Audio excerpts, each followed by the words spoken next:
Hello everyone, it's Sandra and welcome to today's video. I am really overdue for a project pan update. We are over halfway through the year and I had recently used up a couple products, so that reminded me to film a video and to do a refresher on how my project pan is going, and also serve as a reminder if you are doing Project Pan with me this year, whether you're doing it officially or unofficially, you're just kind of trying to focus on using up some stuff. It's a great reminder and a great chance to hold each other accountable, to tell each other to keep going. Project Pan is something that we have been doing in the beauty community online for many years. It's not something that I came up with.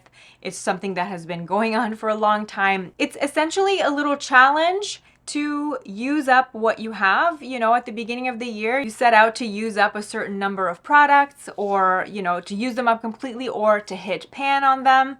Hence the name Project Pan. I feel like the bulk of beauty content that we see, no matter the platform, you know, whether it's on YouTube, Instagram, or TikTok, the focus generally tends to be about new stuff. What's the new product? Give me a first impression, give me a review, give me a haul. We tend to place a higher emphasis on the new stuff, and Project Pan is a nice counterbalance to that, because it's like, hey, yes, you're buying new stuff and it's all wonderful, but let's actually enjoy those products. Let's use them up before they expire, you know? Long-winded intro aside, let's get into my Project Pan items. The first product that I used up, I actually used it up earlier in the year and I featured it in an empties video, and I actually just ended up tossing it. I didn't keep the empty here, but shout out to the Lisa Eldridge Affair lip gloss that I used up. It was nice. It was a nice lip gloss.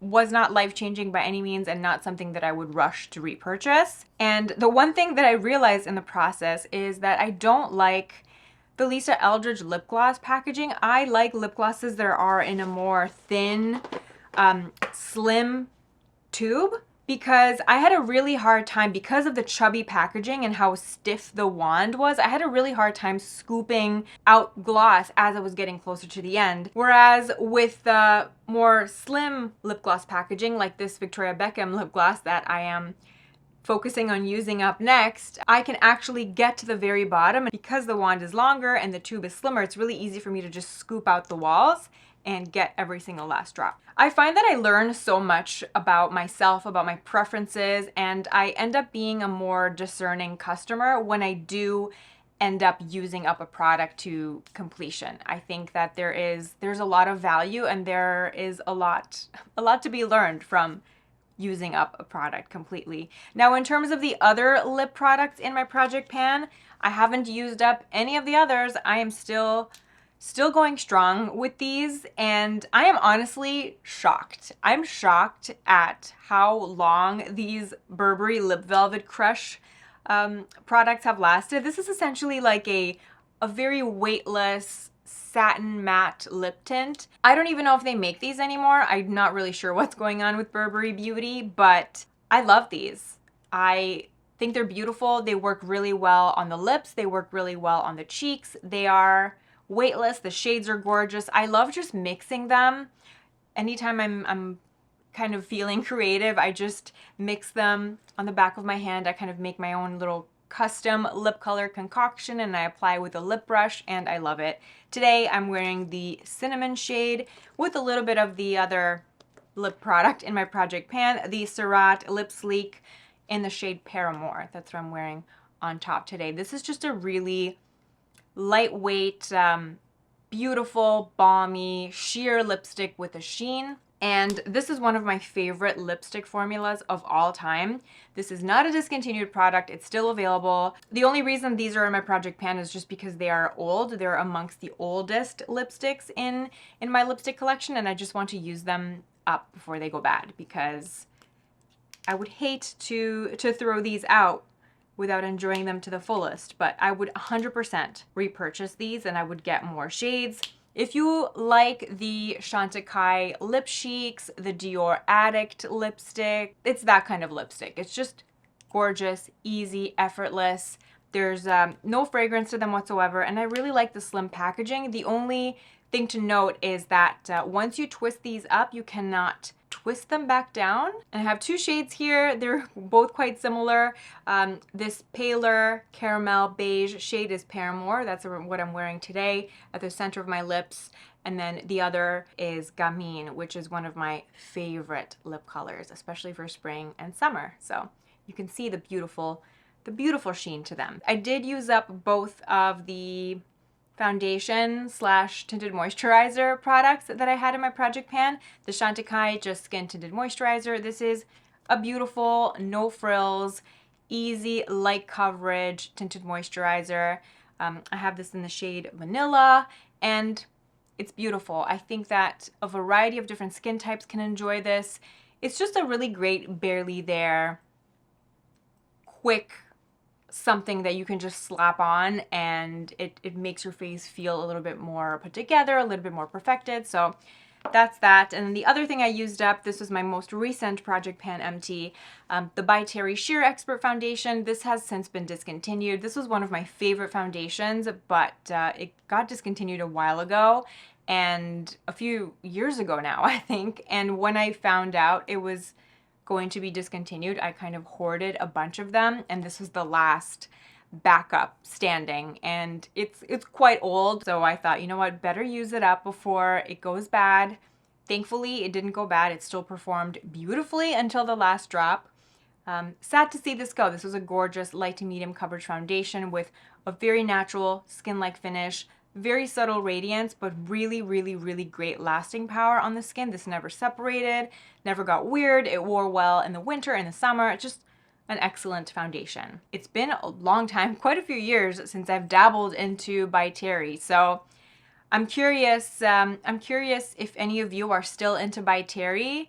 I don't even know if they have any new launches, really. I very rarely see By Terry content, so sometimes I wonder what's going on with By Terry, and perhaps I should find out. I also used up the Jouer bronzer, the Jouer bronzing stick in the shade Sunset. Now this was a duo product. There's a bronzer end, which I've been scooping out, and then the other end is a highlighter end, and I very rarely use. So I didn't even bother with this because I knew I wouldn't actually use it up. But I had set out to use up the bronzer part. Beautiful color, really good neutral, not too orangey warm, not too cool tone, just the perfect neutral bronze. Formula was really great. I wish they sold these separately. I don't like stuff that has a highlighter end and a contour end, and even products like the Tom Ford Shade and Illuminate. I always end up liking the contour or bronzing side better than the highlighter side. And now that I think of it, especially regarding Tom Ford Shade and Illuminate, I never even see anybody use the highlighter side. And kind of as its unofficial Project Pan replacement, I want to focus on using up my Westman Atelier stick in the shade Biscuit, just because Westman Atelier is a clean brand, and from my experience, products from beauty brands that market themselves as clean, because they use different preservatives, they don't use those traditional preservatives, they don't last as long. So these products usually tend to go bad faster. Cream products in general are products that I keep a closer eye on. I'm always paying attention to how the formula is changing, if the formula starts to split, if anything starts to not perform the same, if anything starts to smell odd, if it starts smelling a little bit rancid or a little bit like plastic, and it didn't used to smell like anything before, that's usually a red flag for me that it's starting to change, that it's starting to go bad, and that's kind of my indicator that, okay, it's time to let it go. This is still performing fine, it still smells fine, but it is quite old. I'm sure, I mean, it says here that it's good for 18 months. I'm sure I've had this for 18 months. I love this product. It's a beautiful product. I just don't contour that often, and I haven't contoured in a while, so I'm trying to kind of get back into it, and I've been enjoying incorporating this in my beauty routine almost as like the the underpainting technique. So I do the contour first and then I apply my complexion product, and it ends up giving me a bit more of a subtle result, just to remind myself to use this and enjoy it while it's still good. So that's a little unofficial replacement in my project pan. The other cheek product that is still going strong is my Becca bronzer. Check it out though, it's almost gone. This is something that I'm definitely going to be using up by the end of the year. I'm sad to see Becca go as a brand, and I know you can still get some Becca products under the Smashbox brand, but the bronzer is not one of those products. But I am excited to play around with some new bronzers though, because once I use this up, I'll have a spot open in my collection for a beautiful bronzer with a slight sheen. So I'm looking at either the new Surratt bronzers or perhaps the Chantecaille bronzer. That's kind of what I'm eyeing next, but I'm still going with my Becca bronzer. And then same with the Sicily powder. This is the Sicily Blur Expert Perfecting Smoothing Powder. This I've hit pan on, and you know, I'm making my way through this. This powder, although it's eye-wateringly expensive, I must say you do get a good amount of product, and it seems to just never want to end. The powder itself is beautiful. It does blur and smooth the skin in such a beautiful way. It's very undetectable on the skin. My main gripe with this powder though is the shade. For a long time, this was the only shade that you could get in this powder, and it's just a bit too peachy for me. If I'm using this in the dead of winter when I'm at my fairest, it just gives me like a peachy tint to my skin, which I personally don't find that flattering. I don't have a peachy undertone naturally in my skin. I think maybe if I had a naturally more peachy undertone, then this would be really flattering. I did see that they have a lighter shade available in this now, but it almost feels like the lighter shade might be too light. Still making my way through this. It's still in my project pan, but I don't know if I would repurchase this. This is just so expensive, and I don't know. I feel like I would rather try other powders. I still haven't tried the Charlotte Tilbury airbrush powder. I still haven't tried the Chantecaille blurring powder, just because I've been trying to use this up for like 3 years. Last thing I wanted to talk about, the last thing in my project pan, are these eyeshadows, the Rowan eyeshadow quads. These are very old, they're all cream products, and it's a clean beauty brand. So that's like